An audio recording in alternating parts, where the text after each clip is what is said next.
Swamiji here talked about the eternal now and living in that now. And he says further, true happiness is not the fruit of years of painful struggle and anxiety.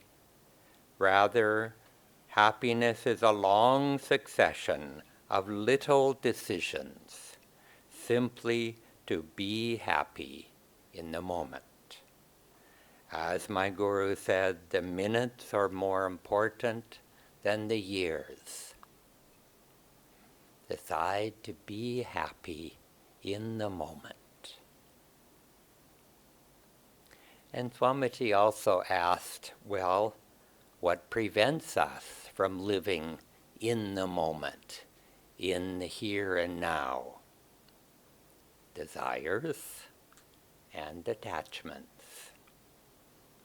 Regret, grief, fear, or losing something that we think we have or something that we used to have, isn't it? Desire for something we feel that we don't have. And the first takes us living in the past, and desire for something we don't have means we live constantly in the future, but not in the here and now. Recently, I read recently that, an annual report comes out about asking people, how much do you feel you have the best possible life? And people in different countries respond. And consistently, the people in Scandinavian countries came out top. They had stable democracies, prosperity, good health. But something is missing there. And another study was done later, and it asked additional questions about people's happiness. And people were asked, does your life have meaning? Do you have close and rich relationships of love and trust? And do you feel content in the present moment? And then, with many responses from different countries, the Scandinavian countries dropped significantly down the list. And the countries at the top of the list who reported the highest in overall flourishing were those that were not so rich in economic terms, but they tended to be rich in friendships, in family, in a sense of community. And this is a quote from the report, and especially in regular involvement in religious groups. Being poor, of course, is undesirable, and we should strive to have comfortable material conditions. But by prioritizing economic growth and material prosperity above everything else does not bring us happiness. We need to ask ourselves, what are the priorities in my own life? And can we foster economic growth without compromising meaning, purpose, and relationships? And that means finding happiness and contentment in the present moment. In the book, Winnie the Pooh, Pooh and Piglet are walking in the woods, and Pooh asked, "What day is it?" And Piglet responded, "It's today." And Pooh said, "Oh, today, that's my favorite day." And so let's make today, every today, be our favorite day. So Yoganandaji said, happiness comes not by helplessly wishing for it, but by thinking and living it in all circumstances. No matter what you are doing, keep the undercurrent of happiness, the secret river of joy, flowing beneath the sands of your thoughts and beneath the rocky soils of hard trials. Some of you may have heard this story before. It's very inspiring. When Swami Kriyananda was a small child, he went to sleep. He would lay in his bed. He went to sleep looking up, and he would see a light.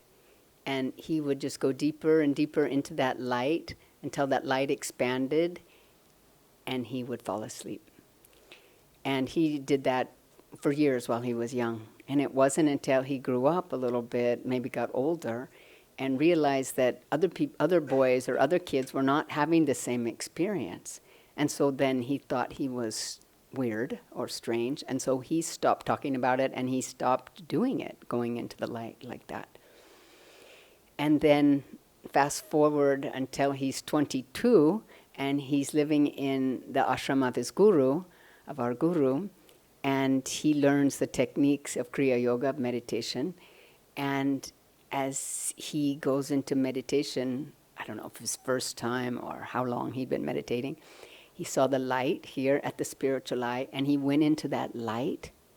And he said when he went into the light at the spiritual eye, it was the same moment as when he went into the light when he was a child. So when I heard that story for the first time, I just thought, oh wow, that is so beautiful, but I couldn't quite understand how that is so. I didn't intellectually put it together. But anyway, it was the same moment. And then Yogananda asks us to memorize the poem Samadhi, and in that poem are the words, past, present, and future, no more for me, just only ever-present I, everywhere. Eternity and I, one united ray. Many years ago when we were in Gurgaon, Keshava, they found Keshava's leaf at an Agastya reading. And at that reading, they were asking Keshava many different questions, and finally they found the right leaf. And when they found the right leaf, they said, is your father's name, it was like Charles. Is your mother's name Muriel? Do you have siblings, like 3 siblings? And suddenly we just got goosebumps, and suddenly it was like time disappeared, that somebody thousands of years ago was writing Keshava's leaf. Like, how did that happen? And we have a good friend who passed away, I don't know, maybe 15 years ago at Ananda village.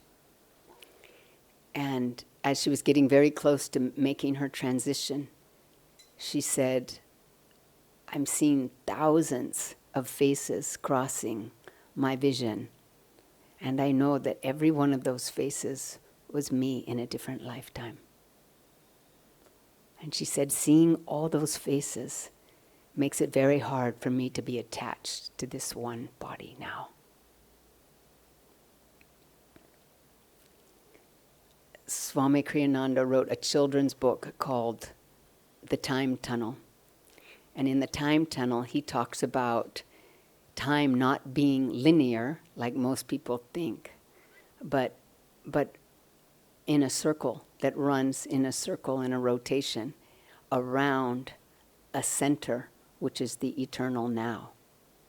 And most of us are living on the rim of that circle. And we're attached to this one incarnation, this one body, this one family, country, security. And because we're attached to this incarnation and we identify with these self-limiting definitions, we keep ourselves on the rim of the circle, and therefore time seems linear to us, past, present, future. But being on the spiritual path, yes, somehow we still probably identify with these bodies, even though we try not to. We can elevate our awareness. We can uplift our consciousness. We can meditate and move from the rim closer to that eternal consciousness of now. So here's the rim. We move closer to the point in the middle, which is the eternal now. And just like when we climb a mountain, the higher and higher we get up the mountain, the more perspective we can see. As we elevate our consciousness and as we practice these teachings, we start to realize that in this life even, the things I've done in the past affected where I am now. The things I do now will affect my future. And we understand from our teachings that, when we move up to closer to that eternal now point in the center, we can look back and say, I can see how things I've done in past lives resulted in this birth and the situation and the karma and the tests that I'm going through in this life. And I understand that my spiritual effort now will affect my future lives, or maybe help us reach enlightenment in this lifetime. So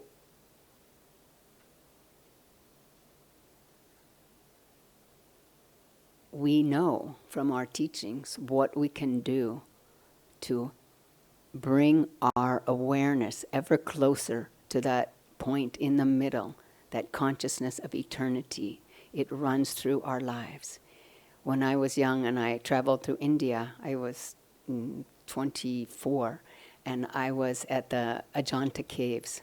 It was not a thing then. People were not there. It was me and a small child that was holding a board with foil on it to help me see the paintings on the inside of the cave. And inside those caves, my body was like vibrating, and I knew in my heart that I had lived in those caves before, or maybe I had, lived in the Buddhist monastery at the time that was building those caves. I was certain I had been there before. And it was just a vibration. I didn't necessarily believe in reincarnation yet, but I knew I had been there before. And I had a similar experience in Vedvyasa's cave in Badrinath. Just time disappeared, and it was just a vibration. I had that vibration also in Babaji's cave. I've had that vibration also sitting in Swami Kriyananda's meditation room. So this vibration is part of the eternal now, and it runs through all of our lives. And so when we can tune in to that vibration that of eternity, we grow closer and closer to that center all the time. And so it doesn't have to be like, how do I live in the eternal now? I climb up that mountain, I gaze upward, I uplift my awareness to superconsciousness, or as close to superconsciousness as I can be. And it will help us more and more remove these limiting self-definitions that keep us tied to this one limited form, and expanding our awareness to understand so much more about the purpose of our lives, about the purpose even of the lives of our families and our loved ones around us, and help us to guide them. So let's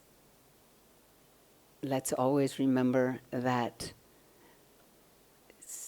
the eternal present, I everywhere, is for each of us, not just for Swamiji, not just for the masters, and that we all are living united, eternity and I, one united ray. And that's the path for all of us. God bless you.